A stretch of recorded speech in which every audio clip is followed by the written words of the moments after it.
comes from the underground of the soil? No. Is it no? So some vegetables comes from the above of the soil and some falls under the ground of the soil. Okay? So in the topic of plant forms and functions, we are coming to know about the as our human body is made up of several organs, as like that, plant body is also made up of several organs, which are the root, stem, leaves, and flowers. So the plant body is made up of several organs. They are the root, stem, leaves, and flowers. Okay, plant are many forms and many colors. We all knew that. Okay, so some are in a green, some are in an yellow, some are in a red. We can able to see the beetroot. So these are different colors we can able to see. So they all have stem and leaves above the ground. So the stem and the leaves are present above the ground, and the roots are below the ground. So stem and leaves present above the ground, whereas the roots present below the ground. So coming into the root system. So root system before the plant form is divided into two type of systems. That is, one is the root system and another one is the shoot system. So root system and the shoot system.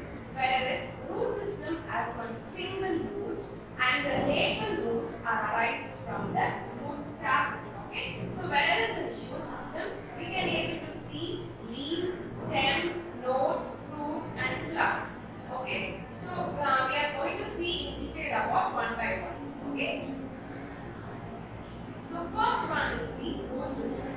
So root system is the underground part of the main axis root. Okay, root system always situated at the underground part. So below the soil is the root system. So it lies below the surface of the soil. So root always lies below the surface of the soil. Okay, so in root system there is no nodes and no internodes. So in root system there will be no nodes and internodes. Okay, so it has a root cap at the tip of the root. So there is a root cap at the tip of the root. So roots are always a positive geotropic in nature, which means the movement or growth of a plant parts is towards the pull of the gravitational force. So the roots will grow towards the gravitational force. So we call it as a positive geotropic in nature. So the next one is root system is classified into two types. One is the taproot system and another one is the fibrous root system. Okay. So moving on to the taproot system.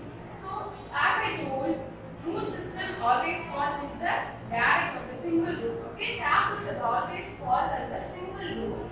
It goes straight down into the ground. So it goes straight down into the ground. So smaller roots, that is called lateral roots, arises from the taproot. So these are the smaller roots. You can able to see, no? So arising from the taproot. So this is called as lateral roots. So next one, the taproot system always falls into a dicotyledonous plant, which means di means two, cotyledons means seeds.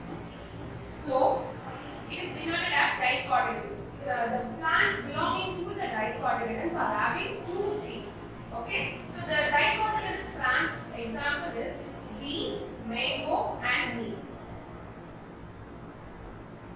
So next type is the fibrous roots. So fibrous roots always consists as a cluster of roots. So arising from the stem.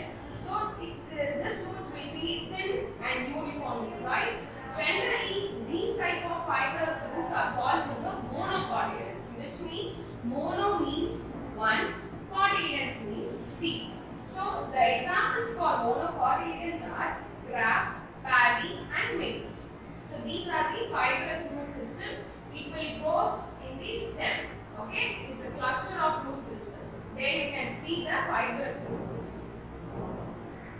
So moving on to the next type, which is the shoot system. So shoot system are the above the soil, present above the soil. Mainly it consists of plants, leaves, fruits, flowers, etc. Okay, so the aerial part of the plant plant body above the ground is known as shoot system. I repeat, the aerial part of the plant body above the ground is known as shoot system. Shoot system is present out there above the plant body, which means above the soil. Okay, shoot system consists of mainly stem, leaves, flowers and fruits. So shoot system consists of mainly stem, leaves, flowers and fruits. So we are going to see about the stem in detail. Okay, so stem grows above the soil towards the sunlight. As the sun, as the plant exposed to the sun, it will grows above the soil and towards the sun. So in the shoot system, nodes are present. Okay, nodes and internodes are present. Whereas in root system, there will be no nodes and internodes. In shoot system, just the stem has nodes that is belong to the part of the stem. The internodes, which means two successive. This one is the nodes. Okay, so two successive nodes is together called as internode. Okay, so internode between two successive part of the stem is called as internode. Okay, so bud at the tip of the stem called terminal bud. Okay, the tip of the bud. There you can see like a bud-like structure that is called terminal bud. Bud at the axis of stem. Okay, that is called axillary bud.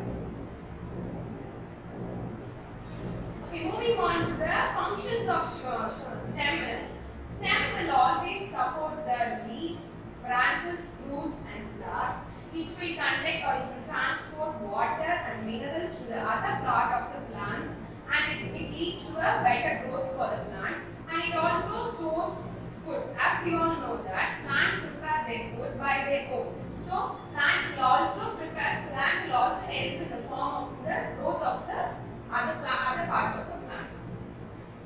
So moving on to the leaf. Okay, this one is the structure of leaf. This picture is about the structure of leaf.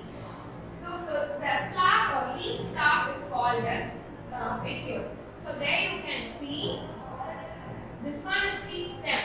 This one is the stem. There you can see a leaf stalk. Okay, the leaf stalk that is called as the petiole. Okay, and then you can see in the leaf a flat portion. Okay, every leaf has a flat portion. Okay, that portion is called as the leaf lamina or leaf blade, also called as leaf lamina or leaf blade. Okay, we also have veins. So like us, so plants also having vein. So there you can a flat portion. There you can see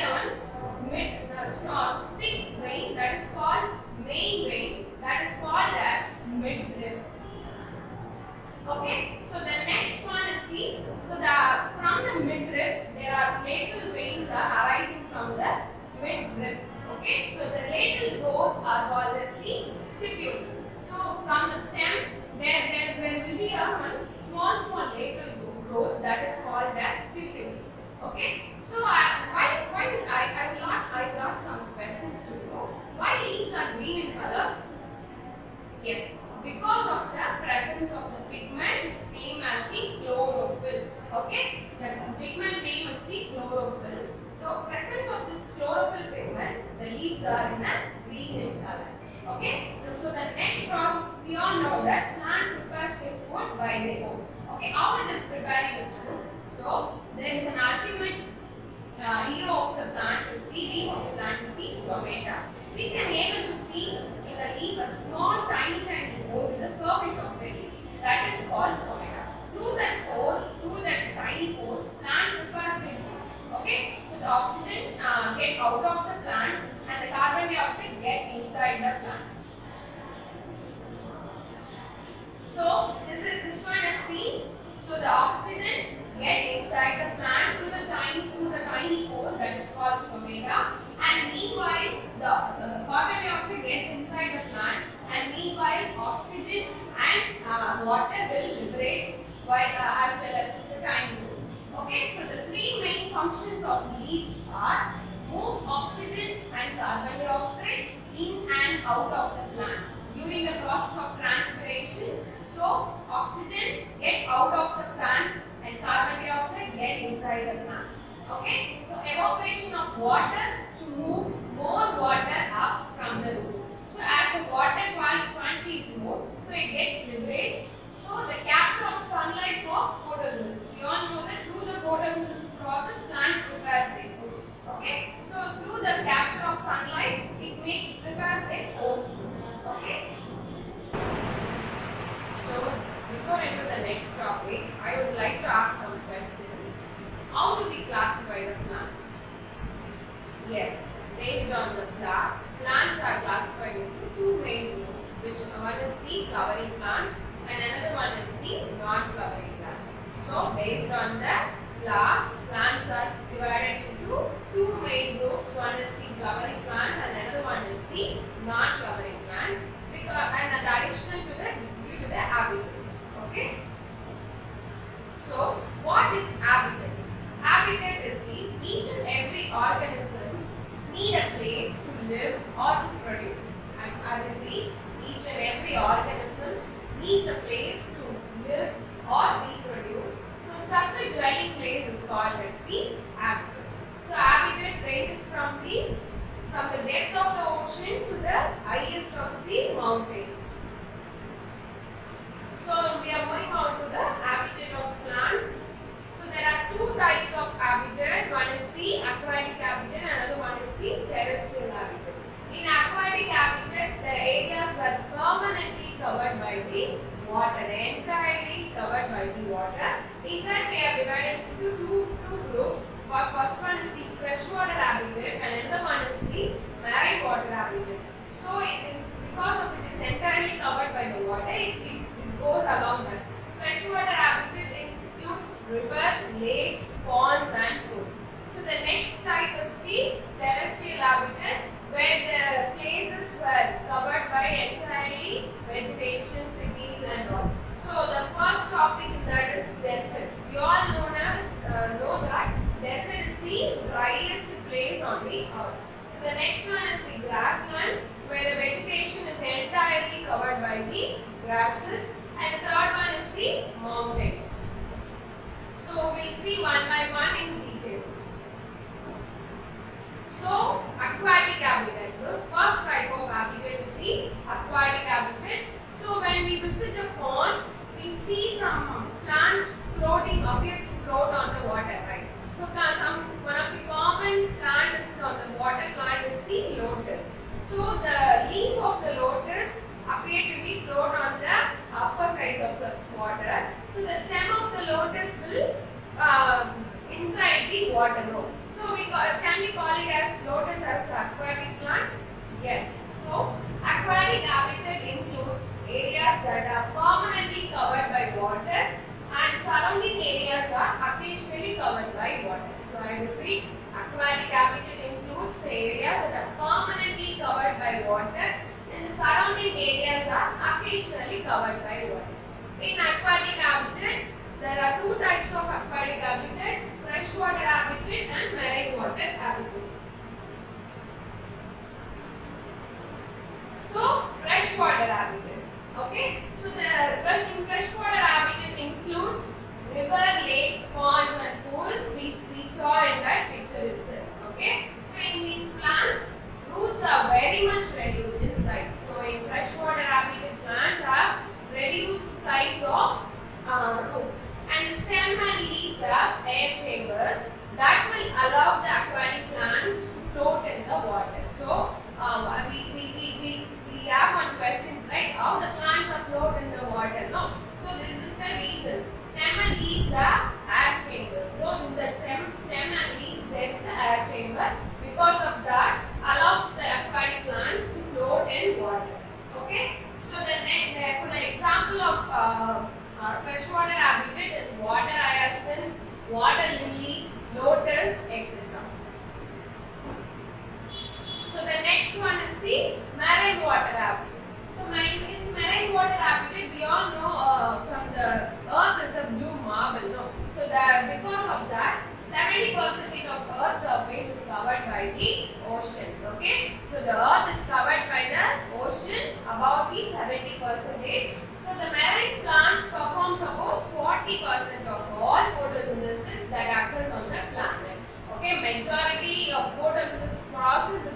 like the marine plants. So for examples of marine water habitat is the marine algae, sea grasses, marsh grass, phytoplanktons, etc. So this one is the marine habitat plant picture.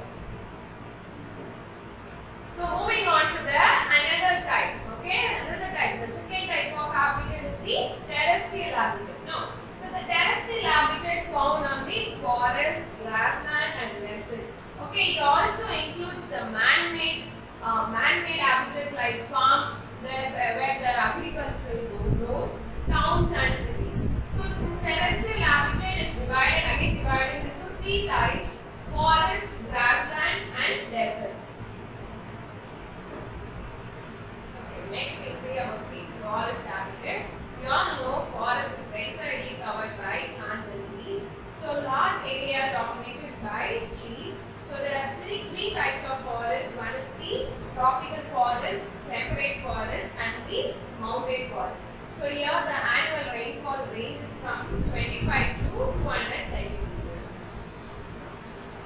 Okay, next habitat is the grassland habitat. Here the vegetation is entirely dominated by grasses. Okay, grassland, the name itself we can identify the entirely is covered by the grasses. So the grasses ranges from short to tall. Okay, the example for grassland habitat is the savanna grassland, and this is the picture of the savanna grassland. Here you can see the vegetation is entirely covered by the grasses. So the third type is the desert habitat. We all know that desert, we don't have much water in desert. No. So habitat without much water is called as the desert habitat. I repeat, habitat without much water is called as the desert habitat. So desert are the driest place on the earth. So and here the annual rainfall less than 25 centimeters. Okay, so plants which grows in this habitat have thick leaves. In that leaf, they can store their water and food content minerals and all. So the plant like cactus, they store the water in their stem. Okay, the cactus plants store their water in the stem. Okay, so the examples of desert habitat is the cactus, aloe, and bryophyll. Okay, moving on to the adaptations. Okay, so before that we have to know about what is adaptation, right? So adaptation is the place or it is the thing plants will adapt themselves according to the habitat or according to the particular place for the survival. Okay.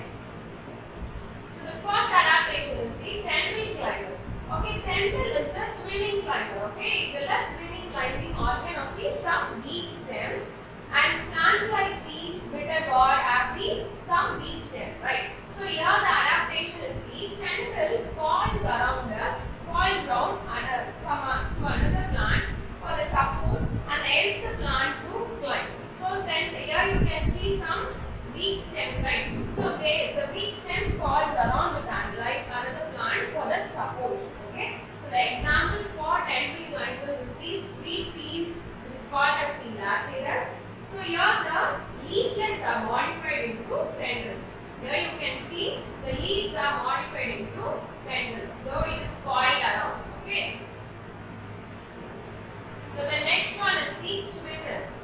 Twinners, some plants have weak stems, so they cannot stand on their own, right? Straight on their own. So they must climb on any support to survive. So some plants have weak stem, so they cannot stand straight on their own. They need some support. Okay. So they get support from another plant. Okay. For the example of twinner is the clitoria and jasmine. Here you can see that the stems are weakly in nature, so they get a support from the another plant. Okay. So the third one is the thorns. Okay. The leaves of some plants become partially modified into sharp pointed for what? For the protection, right? So the leaves of some plants become partially modified into sharp pointed structures that is called as thorns or spines. For the defensive purposes, they are having this kind of adaptation. Okay. So in the thorns belong to the agave. Agave and opuntia are the example of the thorns. Okay. In agave, the leaf apex, there you can see that. So the leaf apex or the margin are modified into thorns. They are tiny sharp structures. Okay. If we touch that plant, we will only get hurt. Okay. So in opuntia, this is the opuntia plant. There you can see the leaves are modified into spines. Okay, the spines are present on the surface of the plant. If we touch that kind of plant, we will only get hurt.